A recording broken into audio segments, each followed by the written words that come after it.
안녕하세요. 저는 올해 48살이고 친정 부모님이 하시던 돼지갈비집을 지금은 제가 도맡아 운영하고 있습니다. 하루는 아침에 갈비집에 나가기 전 빨래를 돌려서 널어놓고 가려고 하는데 남편 바지 주머니에 뭉쳐져 있는 뭐가 들어있었습니다. 그래서 저는 남편이 또 휴지를 주머니에 넣고 안 뺐나 싶어 주머니에 든 것을 빼보니 그것은 휴지가 아니라 생전 처음 보는 남자 속옷이었습니다.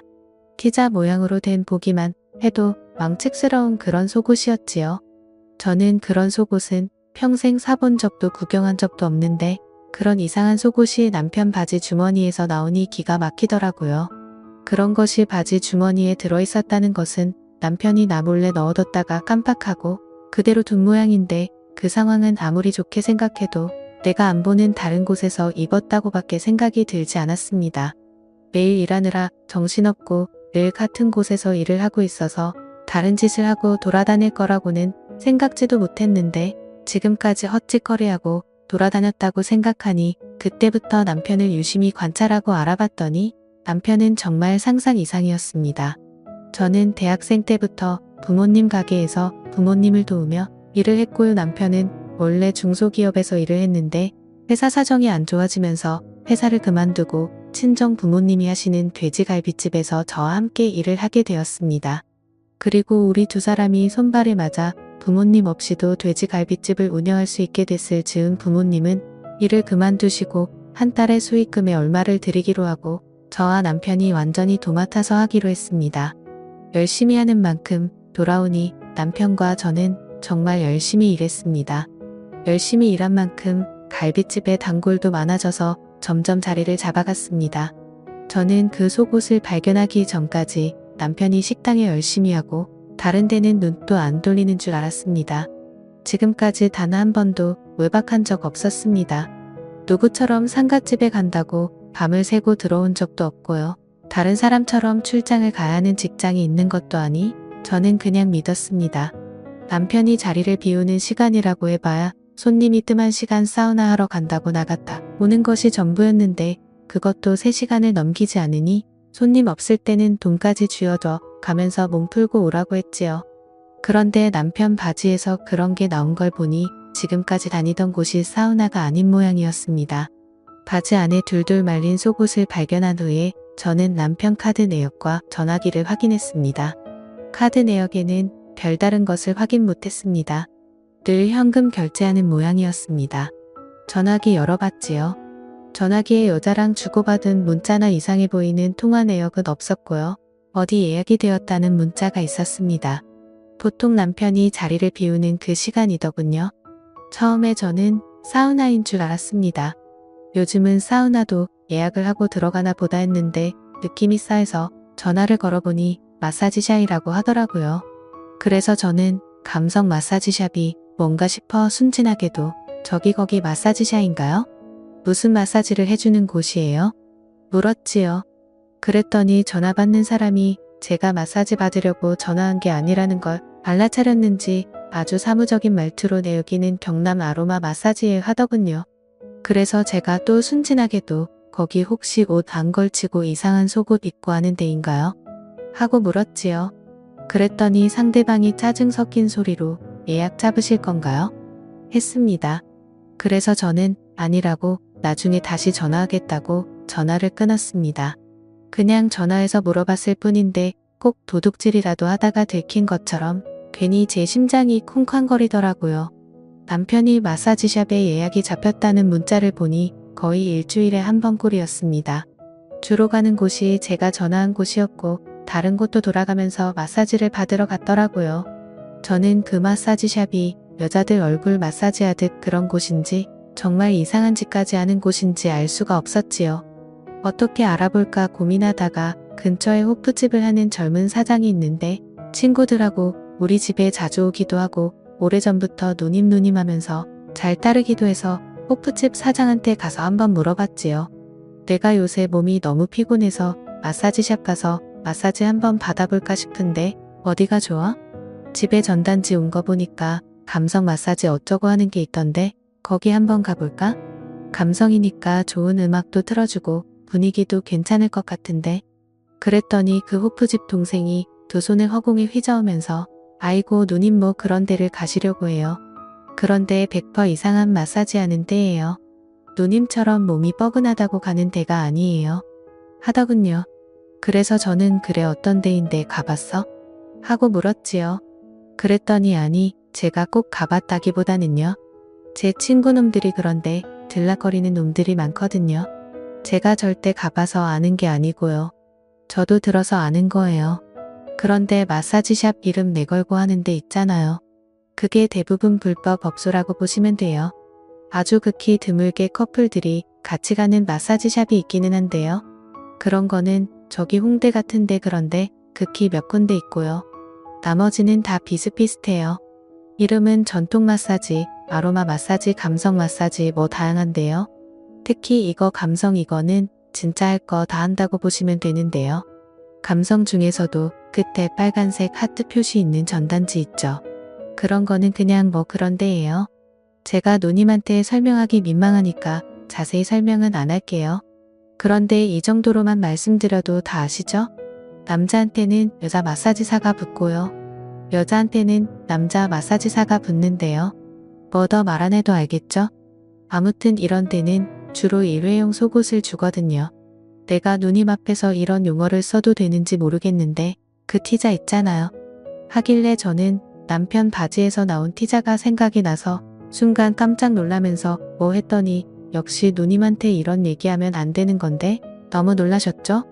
제가 누님 앞에서 너무 자세하게 얘기를 했나 봐요. 암튼 그렇습니다.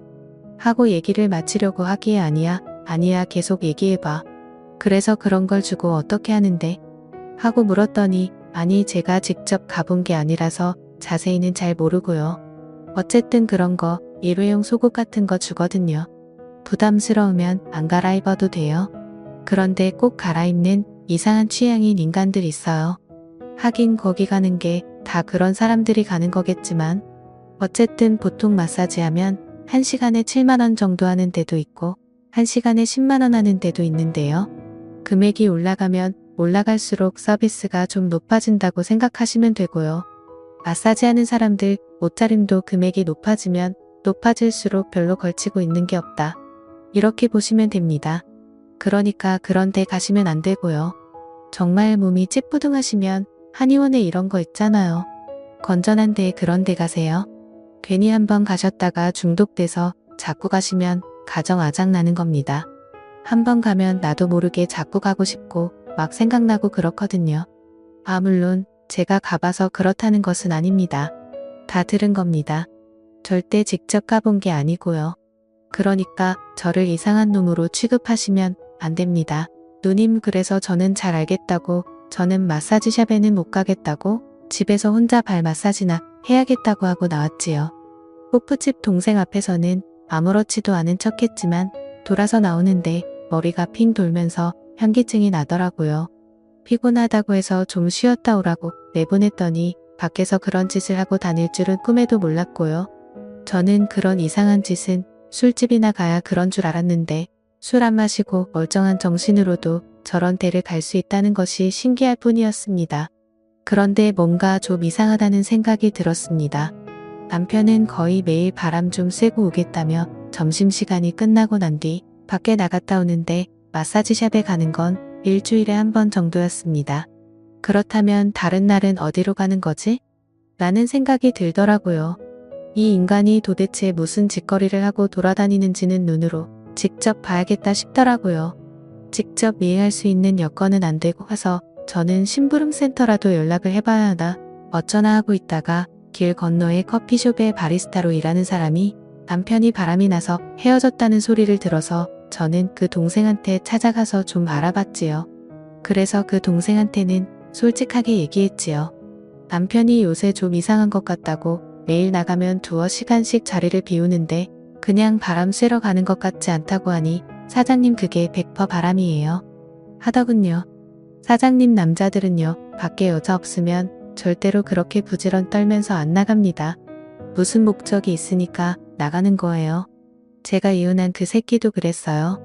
제가 만났을 때는 주말에는 소파에 드러 누워서 하루 종일 리모컨만 돌리고 있더니 바람이 나니까 주말에도 새벽같이 일어나서 기어나가더라고요. 그리고 더럽게 안 씻던 인간이 얼마나 자주 씻어대는지요. 피부 벗겨지는 줄 알았잖아요. 밖으로 자꾸 나가고 깔끔 떨고 하는 데는 다 그만한 이유가 있는 거예요. 사장님 남편도 자꾸 밖으로 싸돌아다니는 거 보니 죄송해요. 바람난 것들은 다 똑같은 것들이라서 저도 모르게 말이 막 나왔어요. 어쨌든 사장님 남편도 제가 보기에는 바람났어요. 어떤 년인지 때려잡으세요 하더군요. 그래서 제가 내 눈으로 확인을 해보고 싶은데 내가 식당을 비우기가 좀 그래서 미행할 수가 없는데 무슨 좋은 방법 있냐고 물었죠. 그랬더니 바리스타 동생이 하는 말이 아유 사장님 지금이 무슨 70년대예요? 바람난 거 잡으러 미행하러 다니게요? 휴대폰에 어플만 깔면 다 들리고 다 보이는데 뭐하러 그런 고생을 해요? 뭘 하고 싶으세요? 어디 가는지 위치 추적을 하고 싶으세요? 아니면 통화 내용을 듣고 싶으세요? 두 개 다 하고 싶으세요? 그러면 두 개 다 깔아드릴게요. 위치 추적해서 어디서 어디로 이동하는지 실시간으로 확인할 수 있는 거하고 어플 깔아서 전화통화 문자 내용 바로바로 확인할 수 있게 해드릴게요. 분명히 여자였어요. 잡아서 머리채 한번 뜯어버리세요. 그리고 증거 잡아서 소송해버리세요. 제가 잡아 족치니 여자는 워낙 독종이라 제가 소송한다고 해도 눈도 깜짝 안 했는데요. 대부분 소송한다고 하면 벌벌 떨거든요. 특히 남편 있는 것들이 남의 남자하고 바람이 나면 남편 귀에 들어갈까 애들 귀에 들어갈까 싶어서 바짝 조니까 어떤 년인지 잡아서 족치세요. 증거 다 모일 때까지는 절대 아는 척 마시고요. 잘못 내색하면 쉽게 증거 모을 수 있는 게 완전히 다 막히는 수가 있거든요. 그러니까 남편한테도 평소 하던 대로 하시고요. 조용히 증거만 모으세요. 그리고 제가 얘기를 듣다 보니 촉이 와서 그러는 건데요. 하루에 2시간 정도 비운다고 하셨죠. 그러면 99%이 근처 사는 연일 수도 있어요. 엄청 가까이 살고 사장님도 아는 사람일 수 있으니까 어떤 경우에도 너무 충격받지 마시고 마음 단단히 잡고 계세요.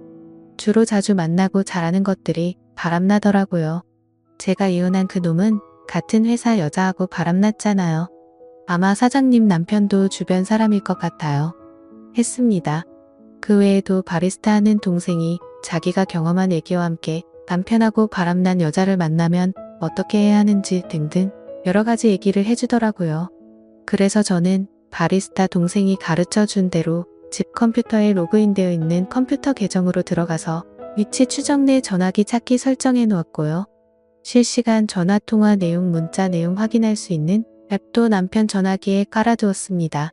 그렇게 일주일 바짝 신경을 곤두세우고 알아본 결과 남편은 일주일에 한 번은 변태 마사지를 하러 갔고 나머지는 웬 여자와 연락을 주고받았는데 연락을 주고받은 여자가 한 명이 아니라 2명이더군요. 하나는 근처 꽃집하면서 혼자 사는 여자고요. 한 사람은 화장품 가게 하는 나이 많은 여자였습니다. 두 사람 다 제가 아는 사람이고요. 얘기 주고받는 걸 보니 이 세 인간 모두 제정신이 아닌 것 같았습니다. 화장품 가게 하는 늙은 여자는 제가 알기로 남편보다 3살이나 많은데 남편은 경희아하고 이름을 불렀고 그 여자는 남편한테 오빠 했습니다. 그 소리를 듣는데 하도 기가 막히고 어이가 없어서 저도 모르게 웃음이 나오더라고요. 나이 먹었으면 나이 먹은 값을 해야지. 얼마나 잘 보이고 싶었으면 3살이나 어린 남자한테 오빠 하면서 오만 콧소리를 다 내는지 인생 진짜 힘들게 산다 싶더군요. 그와 반대로 꽃집 하는 여자는 남편보다 5살이나 어린 여자인데 이 여자는 남편한테 여보하고 부르더라고요. 그 여자는 남편하고 둘이 모인 모텔에 들락거렸습니다. 위치 추적되는 걸 보니까 정확히 모텔이라고 찍히더라고요. 가만히 앉아서 내 손바닥 보듯 움직이는 걸 보고 있으니 신기할 따름이었지요. 꽃가게는 어떻게 하고 가나 싶어서 그 시간에 꽃가게로 가보니 외출 중 팻말을 걸어놓고 갔더라고요. 이 여자의 꽃가게는 일주일에 적어도 한 번, 어떨 땐 2번까지 외출 중이 걸려 있었습니다. 반면에 화장품 가게 하는 여자하고는 모텔에 드나들지 않았습니다. 남편보다는 그 여자가 남편을 더 좋아하는 눈치였고 두 사람은 옷가게 안에서 나름의 데이트를 즐기는 듯 했습니다.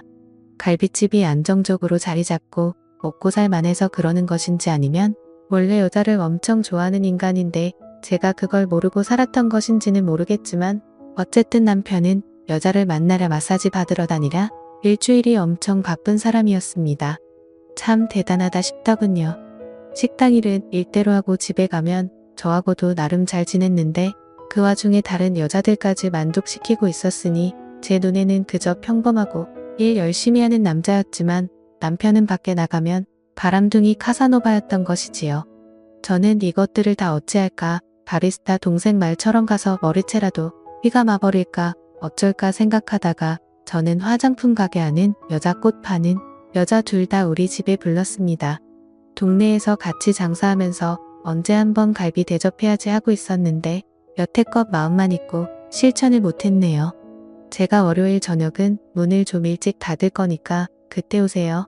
제가 대접할게요. 했더니 두 사람 모두 처음에는 좀 당황하더니 차마 거절하기도 뭐해서 온다고 하더군요. 저는 두 사람 모두 똑같은 시간에 불렀고 남편한테도 얘기했지요. 옷집이랑 꽃집이랑 밥 먹으러 오라고 했다고요. 그랬더니 남편이 뭐 하러 사람들을 부르냐면서 일부러 뭐 하러 먹이냐고 난리를 치더라고요. 그래서 저는 한 동네에서 장사하는 사람끼리 그 정도도 못하냐고 당신은 불편하면 들어가던가 했더니 남편이 자기가 불편할 게 뭐 있냐면서 자기도 있겠다고 했지요. 그리고 그 여자 둘이 도착한 날 정말 볼만했습니다. 남편은 당황해서 누구한테 눈길을 줄지 몰라 자꾸 땅바닥 하늘만 쳐다보고 당했고 옷 파는 여자는 그 와중에도 남편 옆에 앉고 싶어서 남편 옆에 앉으려고 기회를 엿보고 있었습니다. 그리고 꽃집은 무슨 배우 출신인지 원래 둘이 전혀 아무 일 없는 사람처럼 관심 없는 척했습니다. 다만 옷가게 여자가 남편 옆에 앉아서 남편을 슬쩍슬쩍 스칠 때 꽃 파는 여자 눈이 옷가게를 째려보면서 도끼 눈이 되더라고요. 가만 보니 두 여자 다 보통 성질 아니겠다 싶더라고요. 그래서 저는 도저히 저렇게 기센 여자들 머리채 못 잡을 것 같았지요. 그 여자들 머리채를 잡았다가는 제 머릿결 다 뽑힐 것 같았습니다. 그래서 저는 옷가게 여자와 꽃가게 여자가 둘이서 서로 머리채 잡도록 했습니다. 테이블에 앉아서 고기를 굽고 있다가 제가 세 사람을 보면서 엄청 재밌는 게 있는데 한번 볼래요? 했지요. 그랬더니 세 사람 모두 뭐냐고 한번 보자고 하더라고요. 그래서 저는 각자 전화번호로 그동안 서로 통화한 내용 서로 주고받은 문자 내용을 같이 전송시켰습니다. 그랬더니 세 사람 얼굴이 동시에 일그러지면서 서로를 쳐다보고 저를 쳐다보더니 옷가게가 먼저 폭발했습니다. 뭐야 오빠 이 년이랑 모텔 갔어? 나하고 만나면서 둘이 바람 피웠던 거야? 이 여시 같은 년이랑 오빠야 왜 그래? 지금까지 다 거짓말이야? 나만 사랑하는 게 아니었어? 그런데 어떻게 전현이랑 모텔을 가? 하더군요. 그랬더니 꽃가게가 이 여자가 미쳤나봐. 어디서 2년 전현이야? 하고 옷가게 머리채를 먼저 잡았습니다. 그랬더니 남편은 아무 말도 못하고 있고 옷가게는 뭐 늙은 여자? 늙은 여자? 하면서 광분을 발휘해서 꽃가게를 다 쥐어 뜯어놨습니다. 겉으로 보기에는 꽃가게가 더 독하고 못돼 보이는데 막상 싸움이 붙으니 옷가게를 못 당하겠더라고요. 늙은 여자라는 말에 자존심이 굉장히 상했던 것인지 온 힘을 다해서 그 여자를 쥐어 뜯어놨습니다. 그랬더니 보고 있던 남편이 두 분 그만하세요. 이거 놓으세요. 놓고 말씀으로 하세요. 하고 말리니 옷가게가 이제는 남편의 멱살을 잡았고 꽃가게는 엄청 분했던지 물병에 물을 그 두 사람에게 확 끼얹었고 열받은 옷가게는 다시 꽃가게 머리채를 잡았습니다. 그야말로 난리도 보통 난리가 아니었지요. 그날 둘이 알아서 싸워주니 손 안 대고 코 푸는 격이었고요. 그 후 저는 여자 둘 다 상간녀 소송을 걸었고 남편도 이혼 소송을 걸어 옷가게 1,500만원 꽃가게 1,500만원 남편 2,000만원 이렇게 해서 총합 5천만원의 위자료를 받았습니다. 그리고 남편 자격이 박탈됨과 동시에 우리 갈비집에서도 바로 해고시켜 버렸습니다. 남편과 이혼을 해서 두 딸이 놀라기는 했지만 딸들은 나 같아도 이혼했겠다면서 자기들은 걱정하지 말라고 하더라고요. 엄마 인생이니까 엄마 하고 싶은 대로 잘했다고 했습니다. 두 딸이 그렇게 얘기를 해주니 제가 마음이 한결 가볍고 편하더라고요. 결혼해서 끝까지 잘 살면 제일 좋겠지만 아무리 생각해봐도 구제할 수 있는 인간이 있고 도저히 구제불능인 인간이 있더라고요. 100번, 1000번 생각해도 구제불능인 남편과 헤어진 것은 100번, 1000번 잘했네요. 저는 고등학생, 대학생 두 딸 끝까지 잘 뒷바라지하면서 제 인생 살아보겠습니다.